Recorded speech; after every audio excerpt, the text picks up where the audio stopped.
Le 9 novembre prochain, The Crown fera son grand retour sur Netflix pour une saison qui risque bien de diviser les aficionados de la couronne britannique. Si la série, qui se concentre sur les événements qui ont rythmé les vies des membres de la famille royale d'Angleterre, a toujours été source de débat, la diffusion de la 5e saison s'annonce déjà compliquée, puisque celle-ci sera focalisée sur les dernières années de la princesse Diana, décédée le 31 août 1997 après que la voiture qui la transportait a violemment percuté le mur du tunnel du pont de l'Alma à Paris. La princesse Diana a toujours été considérée comme l'une des figures les plus fascinantes et énigmatiques de la famille royale.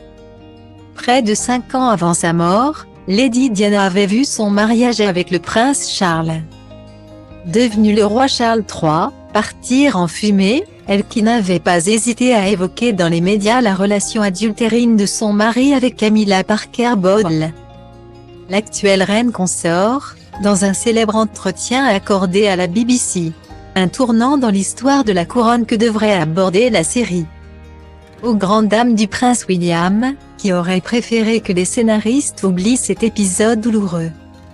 Selon la correspondante à Buckingham Palace du Telegraph, le prince William estimerait que cette fameuse interview menée par Martin Bashir, qui avait été reconnu coupable d'avoir enfreint la conduite éditoriale pour décrocher l'entretien avec Lady Di, aurait contribué à la peur, paranoïa et isolement ressenti par sa mère, d'après les informations dévoilées par le Daily Mail. William Shawcross, le biographe officiel de la reine-mère, aurait qualifié la saison 5 de la série de odieuse et volontairement blessante, notamment à cause des mots qu'emploierait le personnage du roi Charles III pour évoquer sa mère, la reine Elisabeth II.